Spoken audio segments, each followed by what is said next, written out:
away from her, you bitch! Ah yes, Konami. Where would I be without Konami, providing me with such frustrating moments in their Contra series, such fantastic moments with their Castlevania saga, or perhaps my favourite video game of all time, Metal Gear Solid. Konami have always been a very, very popular video game company in the Jackson household. Video game arcades across the land were gifted with such titles as Teenage Mutant Ninja Turtles, X-Men, and The Simpsons, all in their side-scrolling beat-em-up glory. Konami basically turned a trick. That's probably not the best term for it, but they definitely did themselves a wonder of favours when it came to the licenses that they picked up. I mean, both The Simpsons and the Teenage Mutant Ninja Turtles, or if you're in the UK, Teenage Mutant Hero Turtles, because ninjutsu was a bit of a sore topic ever since people ended up messing around with nunchucks that they shouldn't have done. That would also be the reason why in the United Kingdom I couldn't watch for many years Enter the Dragon, because Bruce Lee used nunchucks, and also the reason why Michelangelo had some pretty lame weapons. Not that I'm advocating the use of nunchucks, but if you're gonna be a bloody idiot and hit yourself in the head with them, more fool you. Anyway, that's beside the point. Konami did incredibly well with their licensed arcade cabinets of such pop culture hits.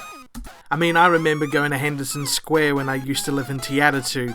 You know, we talked about that in the last Nostalgia Kills video that we did. Just to play Teenage Mutant Ninja Turtles on a 4-joystick arcade cabinet. I don't recall if it was a Woolworths or a Food Town, but it was definitely an area that you wouldn't expect a video game arcade cabinet to reside in. But hey, you know, that place knew exactly who their audience was, and more importantly knew just how much of a phenomenon that the Teenage Mutant Ninja Turtles were, so fair play to them.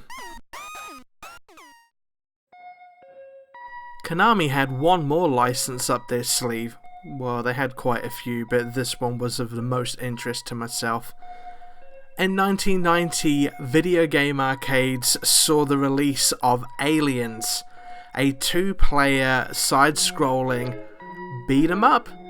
I say that with a little bit of trepidation because, in effect, it was actually a side-scrolling shooter, much like the early release of Contra.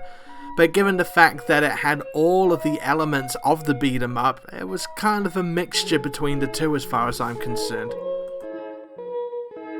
The game was directed by S. Okamoto, who I've tried to look around on the internet but haven't found too much about him, and it was also composed by Masanori Adachi. It wasn't the best soundtrack in the world, but it definitely was serviceable.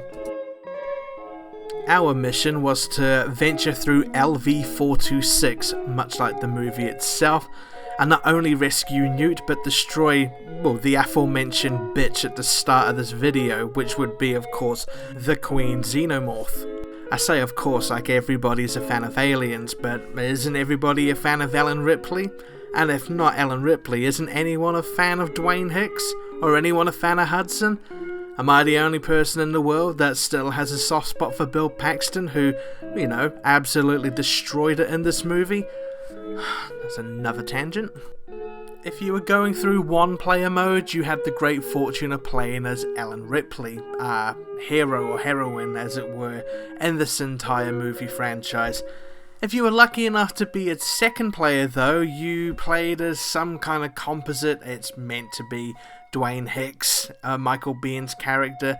Looks a little bit like Duke, though, who, well, ended up getting a toy made out of him when they released the Alien series of toys in the 90s, but didn't really come across too well in the movie itself. Oh no, spoilers. As you made your way through 6 levels, fighting off xenomorphs, fighting off face huggers, fighting off some aliens I didn't even realise were meant to be, well, in the movie itself. Which is kind of the problem that Konami, in trying to make a varied video game themselves, had to develop a number of different kind of alien characters. So don't worry, you've not missed any special edition or Laserdisc edition of Aliens itself. James Cameron hasn't got deleted moments of aliens that we've never seen before in his movie. It's just a bit of poetic license that the developers themselves had.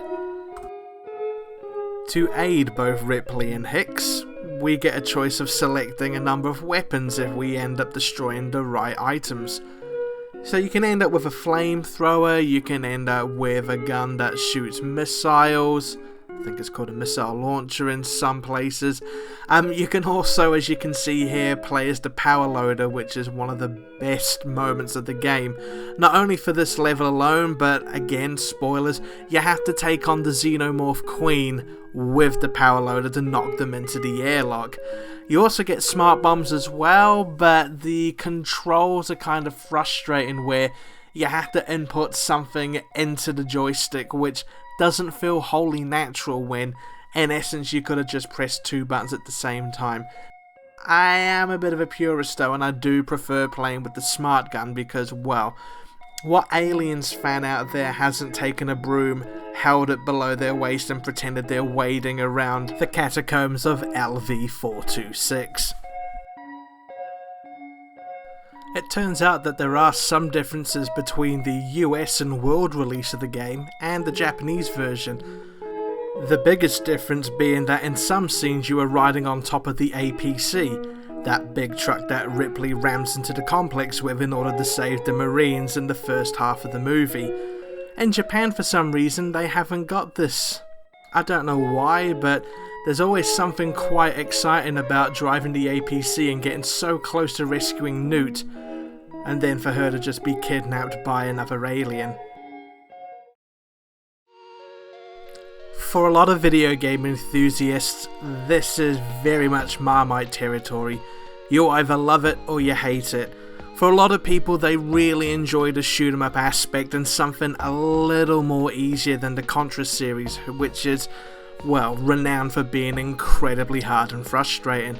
For others though, it's a very simplistic piece of video gaming which, again, lacks the kind of challenge that you would expect from, again, Contra. By no means would this be the last time that Aliens ventured into the video gaming realm. In fact, this wasn't even the first time Aliens was adapted into a video game, with the Amstrad CPC, Commodore 64 and ZX Spectrum releasing Aliens, the computer game, in 1987, and there was a version for the somewhat little known MSX machine that came out for home video consoles as well.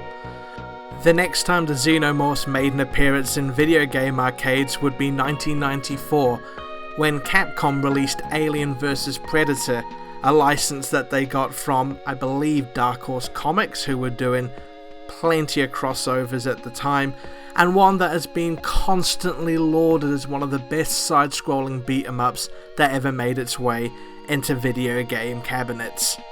And oh yes, I am definitely going to be covering that in our next episode.